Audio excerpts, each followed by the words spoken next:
It is my distinct honor to welcome our two guests.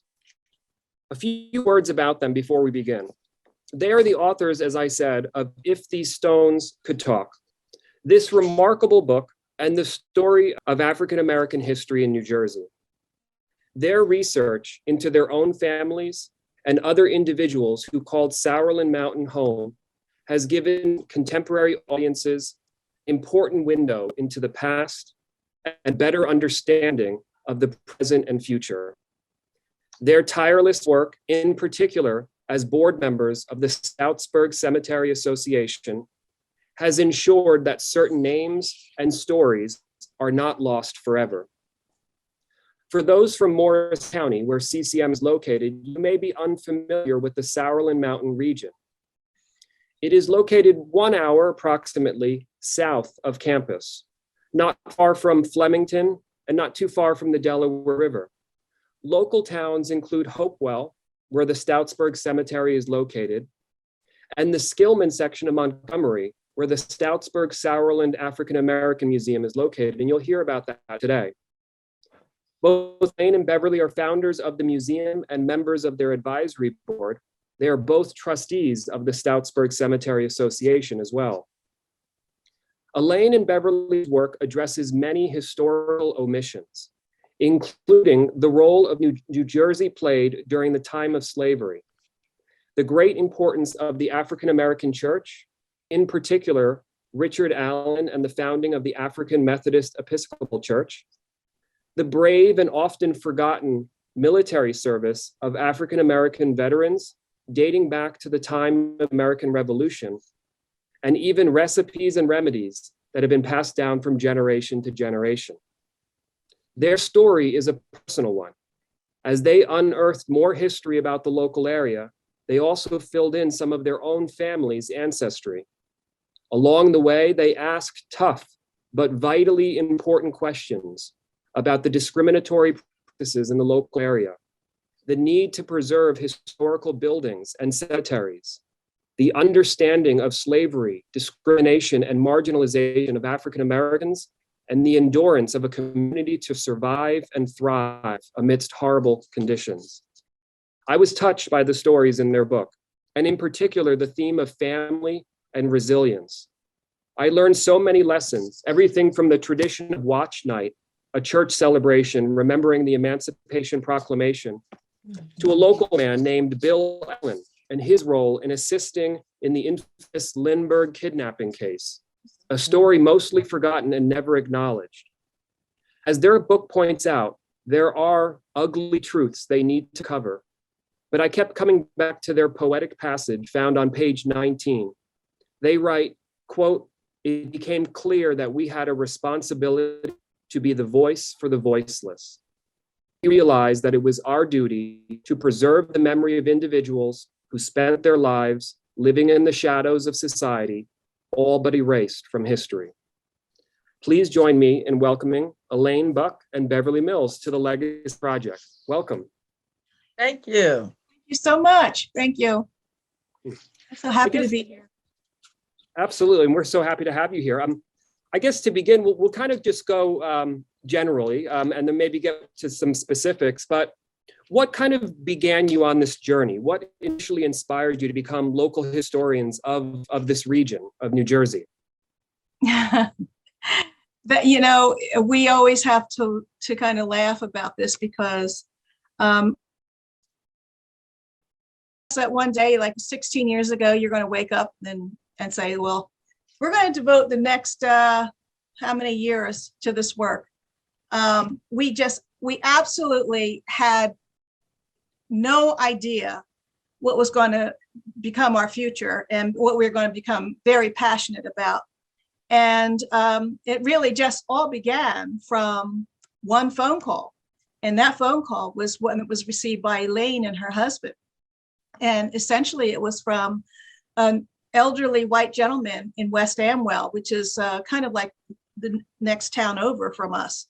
And he was concerned and frankly very alarmed over the prospect of a contractor who was planning to put a driveway which would cut right through what he knew to be a cemetery where enslaved people had been buried. He remembered them. He remembered the stories from when he was a child.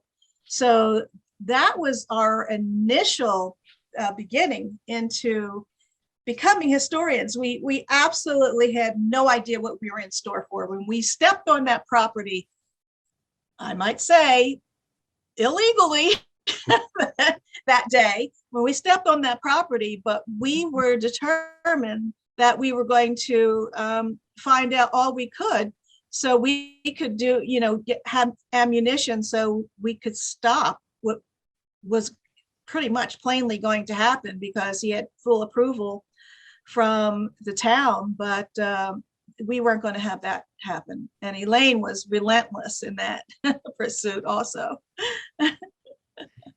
Yeah, so from that one phone call, trying to stop the desecration of a burial ground, Yes. we decided we need to find out who's buried in our Stoutsburg Cemetery, which was maybe less than 10 miles down the road from this burial ground. And so Beverly and I, we have relatives buried at Stoutsburg Cemetery forever. I mean, Beverly, you've been a trustee for Oh over gosh. 40 years. Yeah, easily. And, yeah, and so her family's buried there. My family members are buried there, and through the years, um, we would walk past these stones. They were some of them white stones, and we'd look at them and not really pay much attention to them. Right. Well, once we got that call and realized that it wasn't uncommon, we talked to the state attorney general to see what we could do to keep this burial ground from being desecrated. And once we talked to him, and he told us to put some press and exposure on the fact that someone was trying to desecrate the cemetery and that it was definitely illegal, but not uncommon for African American burial grounds or Native American burial grounds. So we thought we better take a deeper look and see who's really buried at Stoutsburg Cemetery. And once we did, we started out with one name. Mm-hmm. And Mm-hmm. from that one person, William Stives, we have a memorial stone that was put at the cemetery by the white side of the Stives family. William Stives is a Black man. And he was in the Revolutionary War, and he was a fifer in the 3rd Regiment. Also, he was in the 1st Regiment for a little while, too. And so we started looking up information on him and trying to find out what's the story with this man. And after we Mm-hmm. started digging, we opened up a hornet's nest. It was he lit the fire literally. Yes. Once we started getting involved and I'm really the whole weight of what could have happened in West Amwell and what we were able to stop, luckily, and how, the significance of the what if we hadn't stopped this? And what would have happened? And how often does this happen? So we have a responsibility to speak up. We have a responsibility to get involved and say, oh no, this is not right. This is not proper. So when we decided to start taking a deeper look at some of those names of the people buried in our cemetery that we had never thought about before, just never give them a thought. And we started to uncover some amazing people, absolutely amazing stories. And it just turned the whole trajectory of our lives. We had a question come in Including- already. Uh-huh. We had a question come in from the chat about this particular cemetery that you were able to save. What were there any sort of stones or markings of any kind that made it sort of obvious that it was a cemetery? Definitely. Now, so we had, it's a rectangular shaped area. And we had on the right-hand side, looking, facing the burial ground, there were stones with names on it. And we thought, oh, Well, so then we researched some of the names that we saw on the stones, and that was the white family that had owned the land.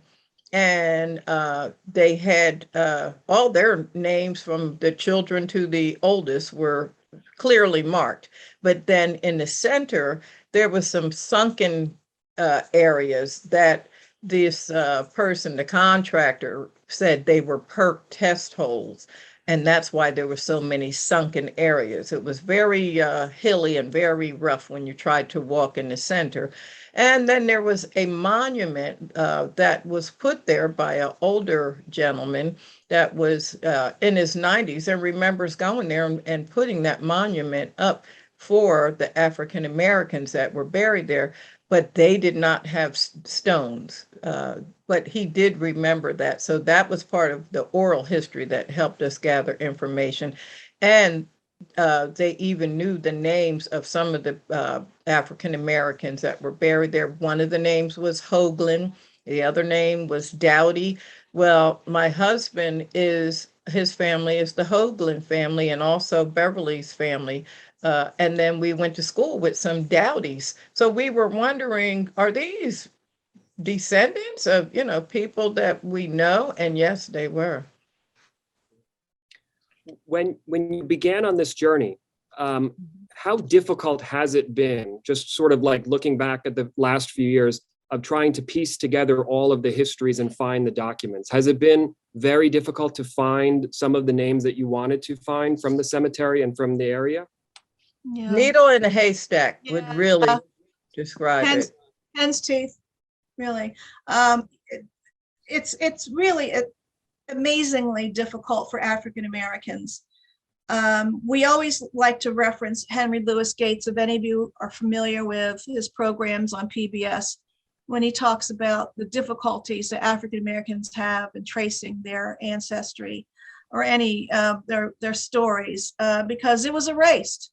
It wasn't kept. Our records weren't kept as the same as the white people's records. And he often says that for African Americans to go back further than 3 generations, it's pretty amazing. I'll speak a little later about my own story, but I'm able to go back 5, and that's because many of my ancestors were enslaved here in Hopewell Township. So a lot of times when you have a northern enslaved person, it can make a difference. I'm not saying it always happens that way, but it can make a difference. In my case, it has. But in answer to your question, it's amazingly difficult, and we had to make friends with a lot of people in historical societies. You name it, Hall of Records. We were familiar faces in a lot of places, and we were very fortunate that Elaine went to school with the director of the New Jersey Archives. So we kind of had these people who were helping us, knowing what we were trying to look for. And when time would run out, we simply couldn't, wait any, take much more time, or we had to leave, we would have people that say, okay, I'll see what I can find. I know that it's difficult. Let me see what I can find for you. So that's it. It's been a while. It takes a while. And when you found these stories, you really made it a mission to educate people about them. You write it right into the book that really our story is being told to educate people. And I know you speak to colleges and schools and many different community organizations. Absolutely. I think that people need to understand, and when you ask those questions about why is it so difficult to unearth African American history, you have to go back and look at we always say, look at the bread trail. Okay, so why is that? Because we were not regarded as people. We were regarded as possessions and property. So you don't treat your possessions and your property the same way that you would treat your family member.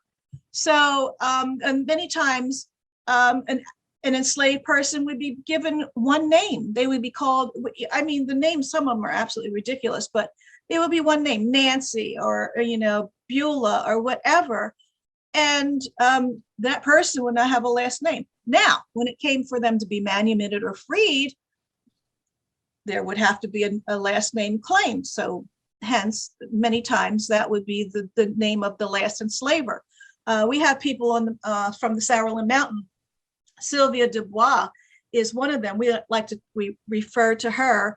She was the woman that lived to be 120 years old on the mountain. And she went through at least 3 or 4 different slave masters. And the last one that purchased her was Dubois, or Du Bois, or, it's pronounced, couple different ways. But that's the name that she took when she was finally freed. So that's our story. You talk in the book about slavery in New Jersey, and that many people don't see the connection because we're a quote unquote northern state, but really they need to start learning more about New Jersey, the connection to slavery as well. Could you describe a little bit about what you found there? And why is it that the fact that so many people are unaware of that even New Jersey was very much involved, unfortunately, in the slave trade? Jay, where to start with that one?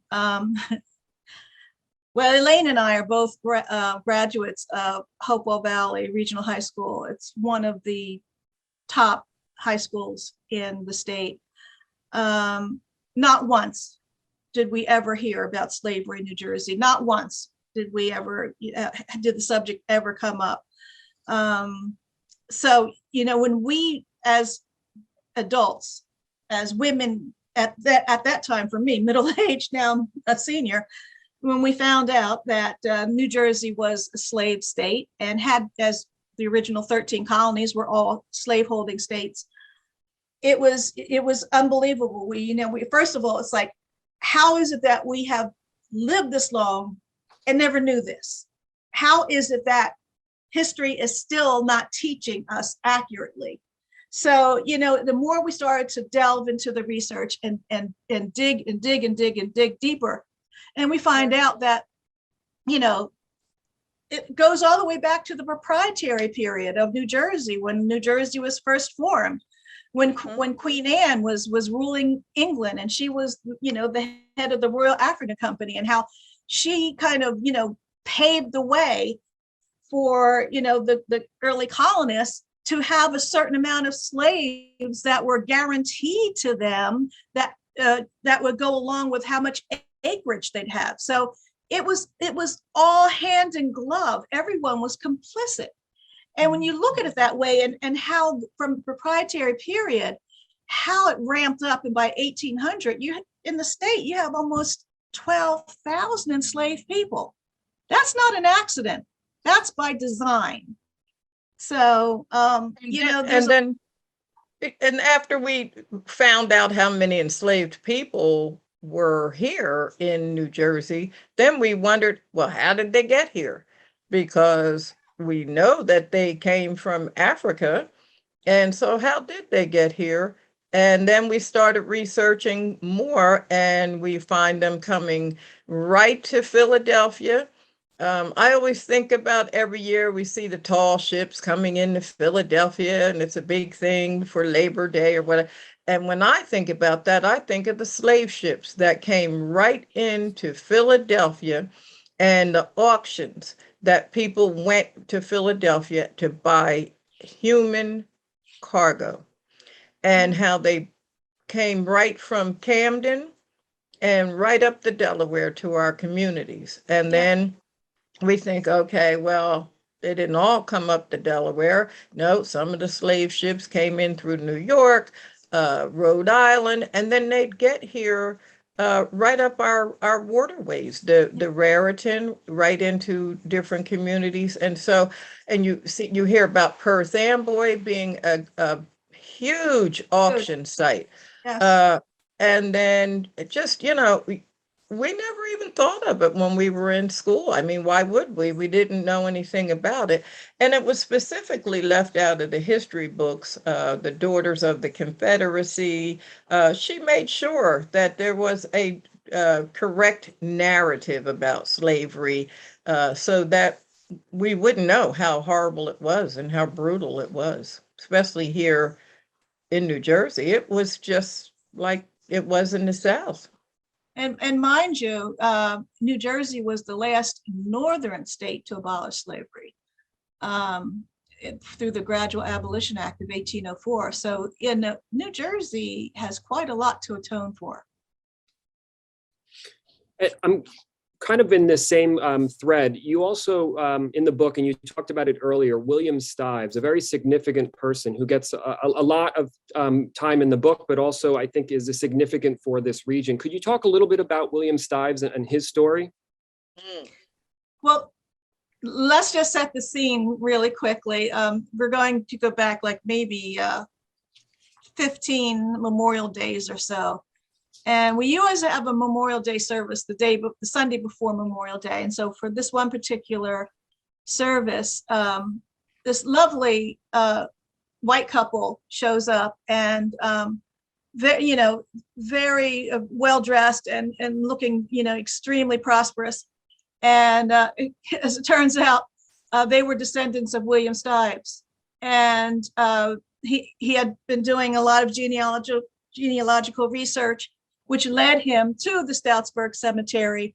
And then he found out about the memorial service and decided he was going to come. So imagine our surprise when we see this white man showing up to the Stoutsburg Cemetery. And we're thinking, okay, this is interesting. So from that initial meeting, we have been very close to him and have met several other descendants of the Stives family. William Stives, we don't know where he initially came from, but we do know that he was with the 3rd New Jersey Regiment. And he was with George Washington for 5 years out of the Revolutionary War, which is quite significant because many of the people that were fought on behalf of the Continental Army, they did not last that long. Many, would go back because they had to see about their farms, they had to see about this or whatever. And so for a whole 5-year stint, it's quite significant. And so when he left the service and he came to the Sauerland Mountain, he was there, and there was an oral history that said that he had been out foraging for food for the troops and came across this region and said he wanted to, make his way back there when the war was over, and that he did. But he was the first African American. He and his wife Catherine were the first African Americans to to set up a community in the Sauerland Mountain. And so he ended up with 10 children, and out of the 10, 9 of them married, and out of that 9, half of them married someone white, and the other half married someone black. So hence the different, branches of the family, so to speak. And we're still finding family members. We just got a call about 3 or 4 weeks ago from someone that had seen us on Facebook and realized the name Stives, and that they were connected to the Stives family. So like we said, every year for the Sunday before Memorial Day from 3 to 4 o'clock, we have a service at the Stoutsburg Cemetery, and we're glad we do, because these people are traveling from all over to come and meet each other. One came from Connecticut to meet some of the white side of the Stives family. And it brings tears to your eyes when they look at each other and finally realize that we're related to each other. Yeah. And Stives was at the Battle of Yorktown. I mean, he was in some very significant battles. And he started out as a fifer and ended up as a private, and was able to get a little bit of pension. And we were able to see what he had to declare in order to, get his pension. And you see how modest a life he was living, he and his wife, and even down to where he noted in his paperwork that his wife had an arthritic hand.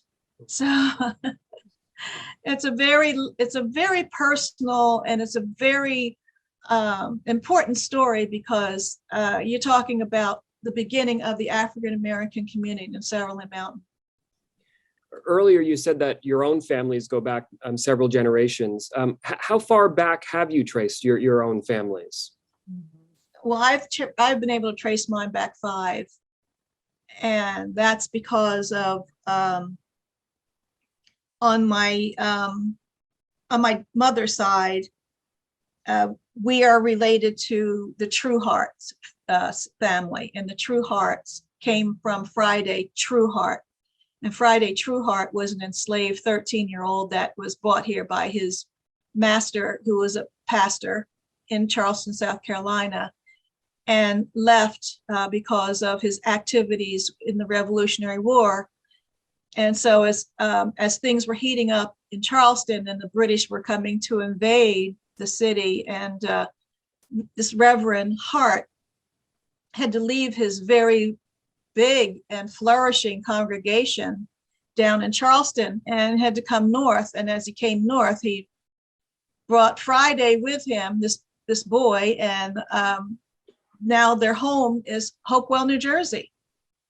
And now he's pastoring at the Old School Baptist Church in Hopewell, New Jersey. And so this kid now, his whole life is uprooted, but you go where the master tells you to go. And this is where he ended up living the rest of his days.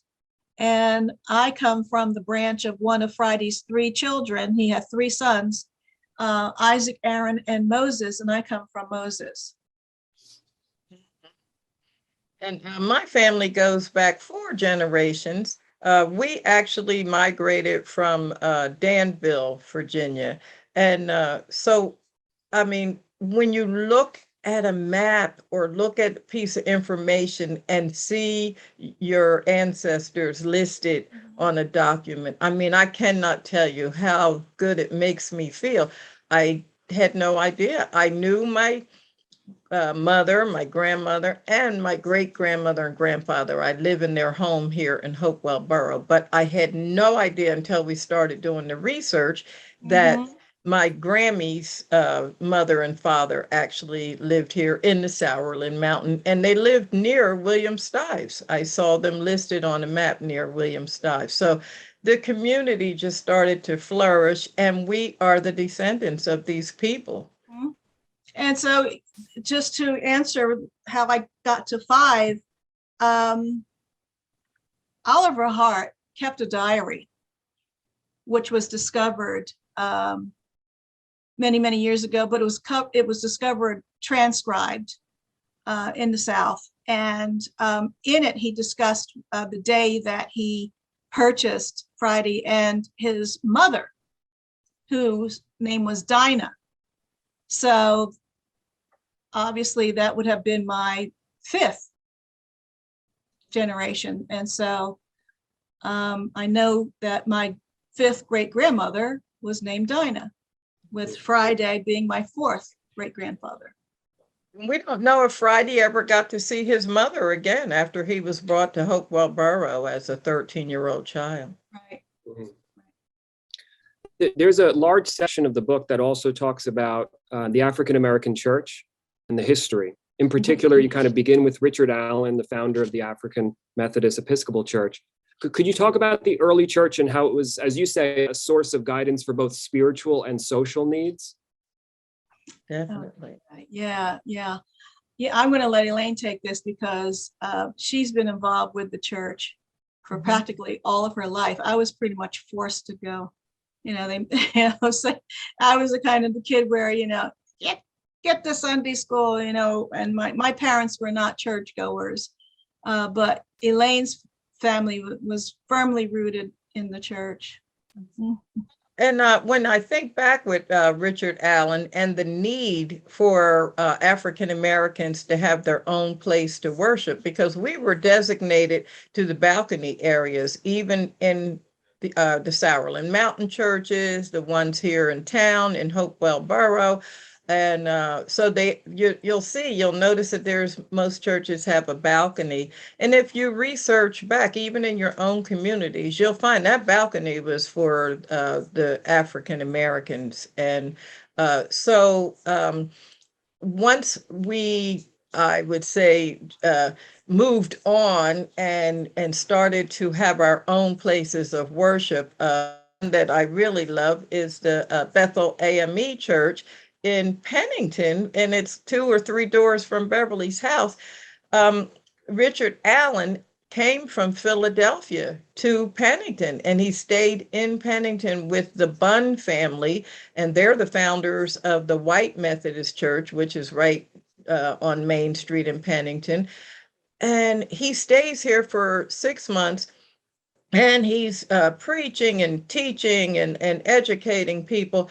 And after he leaves, all these little churches pop up. Bethel AME was formed in 1816.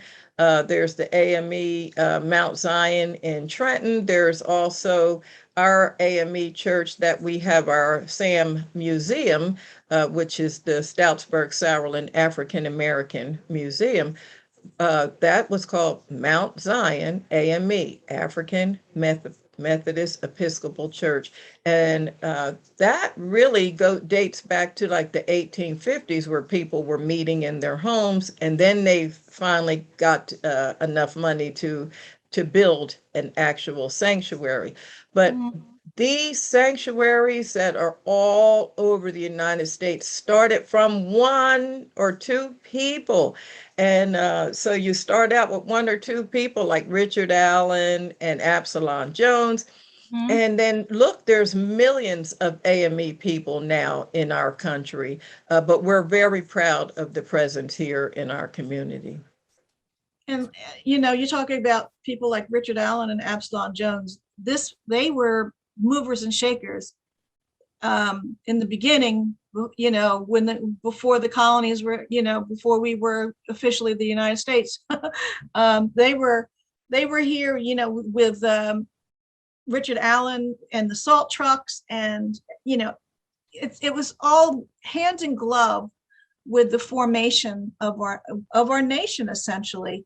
And you're talking about the church that Elaine mentioned, that's like 2 doors down from my house. I can look out of my window and see it. When they formed in 1816, you're talking about a small group of African Americans who banded together to worship in someone's home. And that's what they did until they were able to raise enough funds to build a building.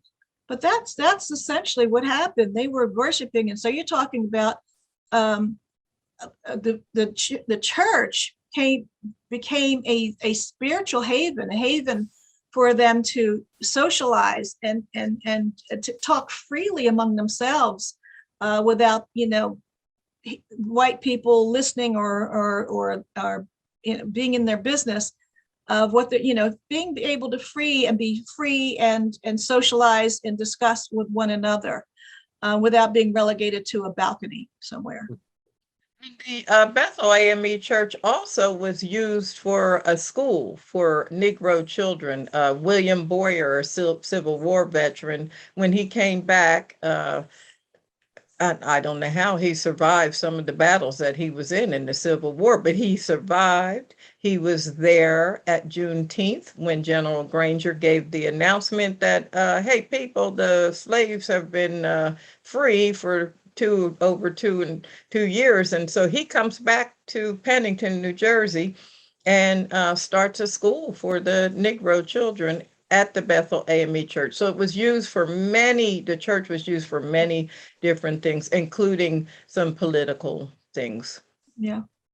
Mm-hmm. We have a question in the chat from a student named Justin. He asked, of all of the accomplishments that you've achieved over the last few years, what are you most proud of? Is it connecting families? Is it finding justice for those who were mistreated? Is there a moment of great pride for you on what you have achieved? Oh, goodness. I've never thought of any one particular event or thing, I guess. Well, I have to say that connecting families is pretty high up there on the list. It's pretty high up there because I can remember the one young lady that came down from Connecticut, and one of her cousins had read about us or heard about us from I think it was one of the interviews that was done, and she sent it to her cousin and she said, do you know anything about these ladies? You know, you need to read about them. And they're mentioning Stives. And so she happened to be a descendant of William Stives. And then she got in touch with Elaine, came to the house. We said, we'll take you to the cemetery. And she went to the cemetery and literally collapsed on the ground in tears. So, you know, as many times as we are been so dog tired, as many times as we have been mentally depleted, as many times as we have also been dissolving in tears over some hideousness that we have read, you know, it's moments like that that make it all worth it. And I love the story of the 13-year-old enslaved boy coming here and living the rest of his life out here. And now we actually are coming full circle because he comes here, lives the rest of his life, has his family, and now his descendants, we're getting ready to sign the paperwork for the farmstead that is right next door to our Sam Museum. And those were his descendants, Friday True Heart descendants. And so now we're getting ready to sign the paperwork and we will buy that property back again and it will be part of our Sam Museum. I call it a campus. And so we're going to have 3 properties, the museum and the property to the right, which was the descendants of this 13-year-old young man, and also the property to the left. And we'll have an exhibit and education center, which I hope everybody that's on here will come and visit. Right now, you'll have to visit us online. We do have a website, and we ask that people will come and visit. We're going to have educational programs. We'll have some food, we'll have some music. We're in conjunction in partnership with the Sauerland Conservancy. There'll be environmental programming and we're excited. But I always say, this started by like one person, if you think of it. I mean, look at this 13-year-old enslaved boy. And now, years later, here we are again, celebrating him. Could you talk a little bit about those on the phone call of how they might be able to, you know, respectfully learn this history in person? For example, I just recently purchased a map that I believe the organization puts out with different sites that are of great importance for African American history. How might those on the call also, you know, drive down and respectfully kind of encounter some of this history and learn these stories firsthand?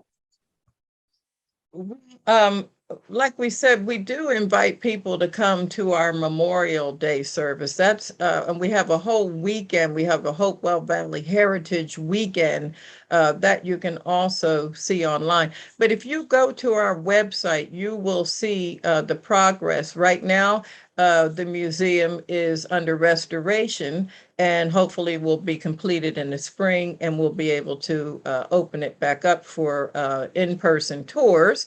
And so if we ask you to check our website, the ssaamuseum.org, to see what is actually going on and the different programs that we will have in the future. And some of them you can go online right now. We have a virtual tour that you can take and see the inside of the building and the outside of the building, and also the Stoutsburg Cemetery, which is we don't know how old it is. We know it's over 200 years old. So we ask you to, if you're ever in the area, that map that was done by Kevin Berkman, one of our board members, is also on the website. And for all those people asking about the website, we will respond to everyone later today who RSVP. We'll let you know the website. We'll let you know where to buy the map and a little bit more about the book, of course.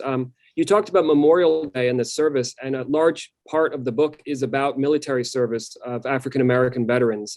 Again, the injustice, of course, is that often many of the stories did not get publicized until you kind of let them let the readers know the names. Could you talk a little bit about why that was so important for you to have a very dedicated section for military service going back to the American Revolution and every conflict since?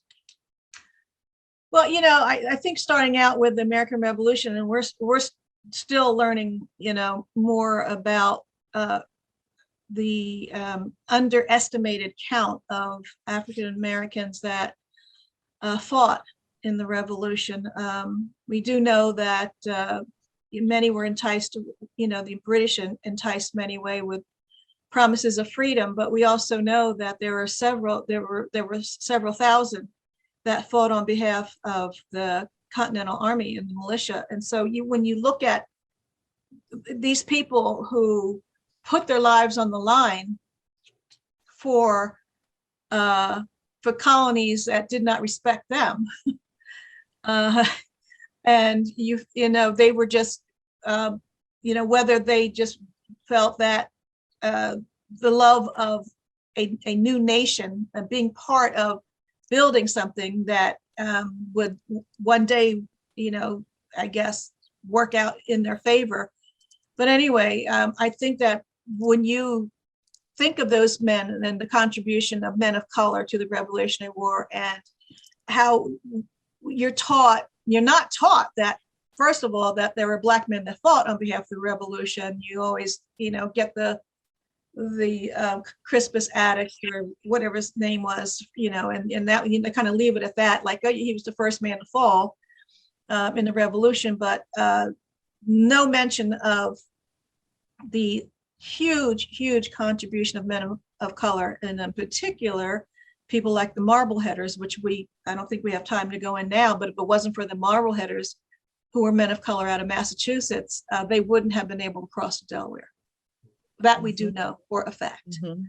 So the fact that African Americans have been part of every theater of war in these United States speaks for itself, because we're still talking about a country that does not respect the Black lives that put their lives on the line. Mm-hmm. So from the Revolutionary War to the Civil War, men that were determined to fight on behalf of the Union, that left these little hamlet, that left, this little tiny town of Stoutsburg and Pennington, and they went off, and New Jersey had the audacity not to even have a training ground. That's how little they thought about, the prospect of these men fighting.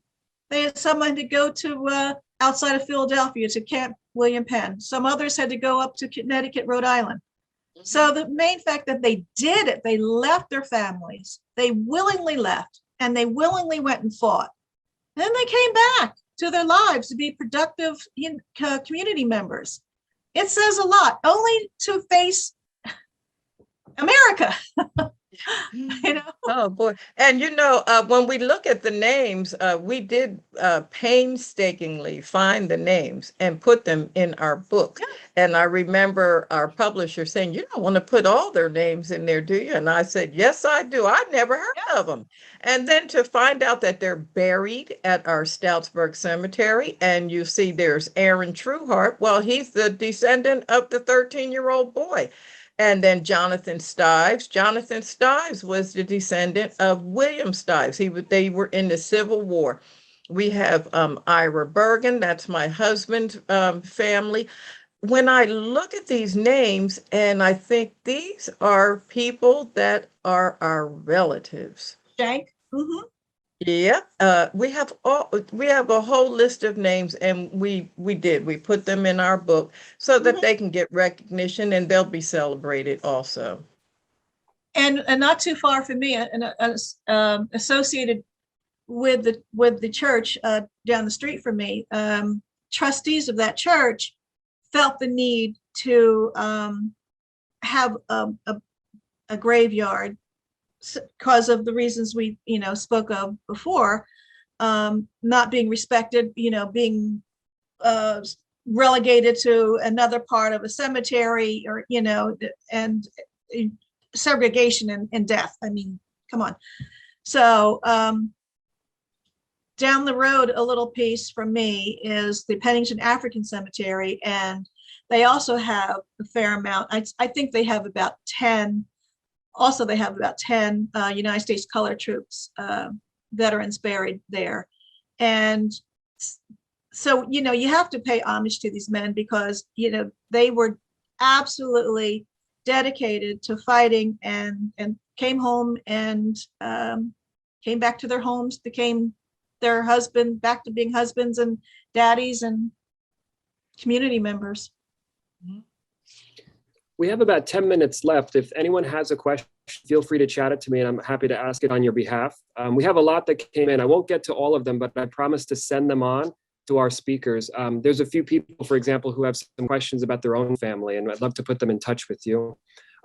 One question comes in from Patricia. Was the local area, the towns that you're operating in, were they very open to it when you started to look at the history and started to ask for preservation of cemeteries? Were they very supportive, the local governments, the local towns? Mm-hmm. I would say definitely yes. I mean, I'm sure there's some people that wish we weren't saying anything because we're finding out that the white family names, the Black families' last names mirror the white family names from this region. And it's a little hard to digest when you find out that, oh boy, we have the same last name for a reason. But basically, everybody has been very supportive for especially we always need financial support so that we can build our education and exhibit center. We're talking $5.5 million that we're hoping that someone will say, hey, I have that and I'll give it to you so you can get this show on the road. Beverly and I always say, we're no spring chickens. We hope we get to see the building and get and get to actually, to have our programming that we want to have. But basically, we have to say that, yes, people have been very supportive from the local government all the way down to the companies. We have Bristol Myers Squibb, Robert Wood Johnson Foundation. We have the Bunbury Foundation, just to name a few of the people, major players that support us. All the way down to the no donation is too small. So we can't say that we have these major companies and that's all we get support from. We get support from the community. Yeah, we do. Individuals. Absolutely. Another question came in. How long did it take to put the book together? Like when you started actually, writing it or researching it to the point of publication? Are we talking many years? Yeah, we're talking many years. We're talking about starting the research in 2006 and then being published in 2018. So the majority of that was research. If you could have seen the amount of research that we had amassed, we had boxes and boxes and boxes, and they were all in Elaine's dining room on a table to the point where you couldn't see into her kitchen because they were stacked so high. So then once we had all this research, then comes, the hard part of, all right, how do you put all this together to tell a story that people are going to want to read, so it doesn't read like this, extremely dry book or just like shooting out, facts and whatever dates, and how do we put this into some kind of form where we're going to tell the story of New Jersey, tell the story of our families, tell the story of Central New Jersey, how this all fit in, how this story is interchangeable, how this can be any story in any part of the United States, and how this African-American story could have for so many, many, many years has just been overlooked and just relegated to the shadows. Where do you start with this? And so we had, I don't know about Elaine, I know I had sleepless nights, how this was going to all come out. Yeah.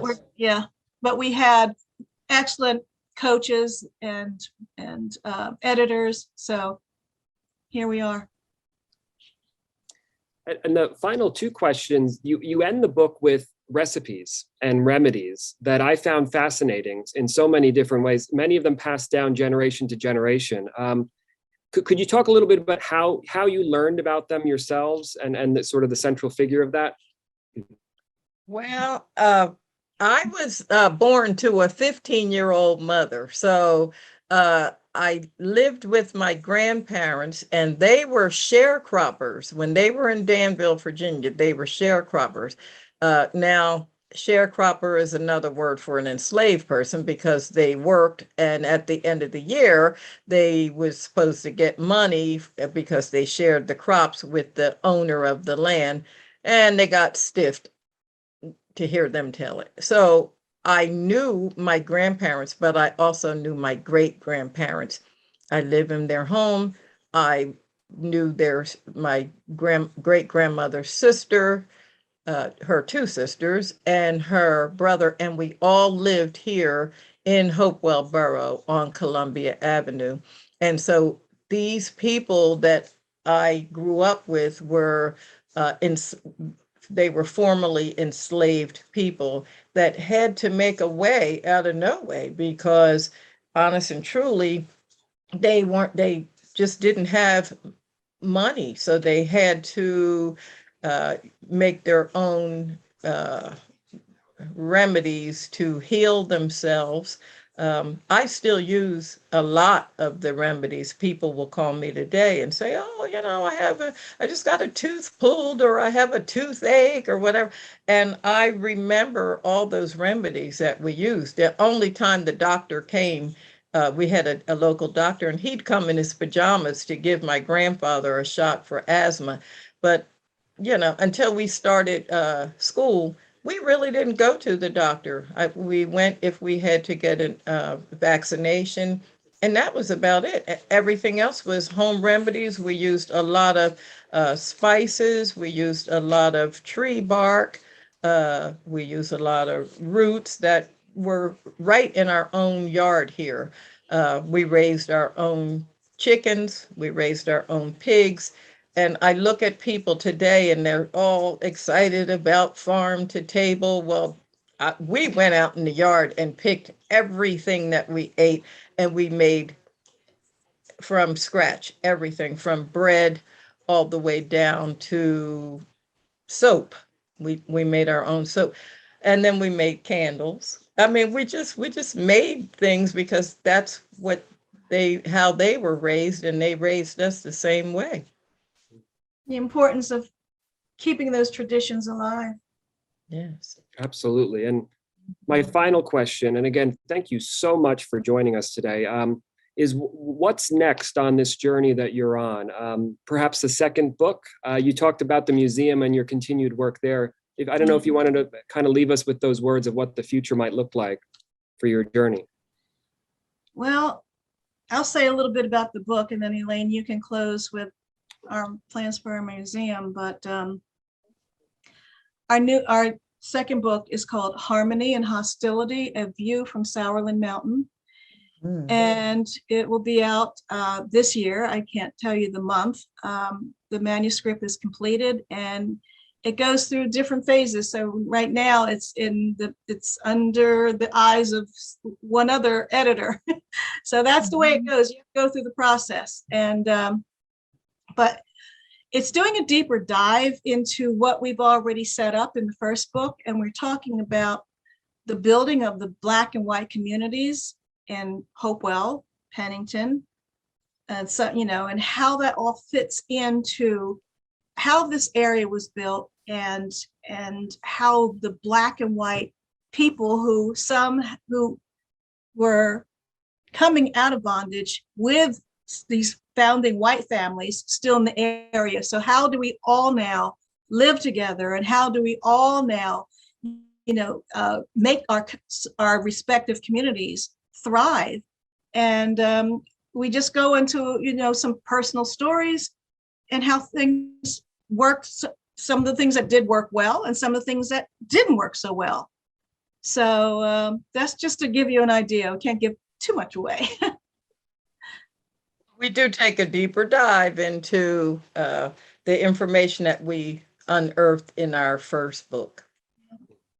And in closing, we at the end of Black History Month, we always like to say that African American history is American history. We do celebrate it, thankfully, in February, but we continued everything that we just talked to you about. It's still a struggle for us as Black people. We're Black 365 days of the year, and it is a struggle. And we ask everybody that is on here, research the town that you live in and find out, was there slavery there? And how come you really didn't know? And just, try to piece this. It's a big puzzle, and we're going to piece it together. We're going to unify and come together and talk about hard truths. And all of this will be done at our SAM Museum. And we plead with people for donations. Like we said, no donation is too small. You can go on our website to donate. You can send donations, and we would really, really appreciate it, because we're very passionate about being the only African American museum in Central Jersey. That's right. Well, Beverly and Elaine, thank you so much for sharing these stories and educating our entire audience today. I promise to the audience that we will follow up with them and let them know the contact information for the museum and the Cemetery Association. We highly recommend this first book, and we can't wait for the second book that's coming as well. It definitely changed our lives and educated us on so many different ways. And thank you so much for your time. Oh, Thank you for having us. Appreciate it. Thank you, everyone. Have a great day. Thank you so much. Okay, bye-bye.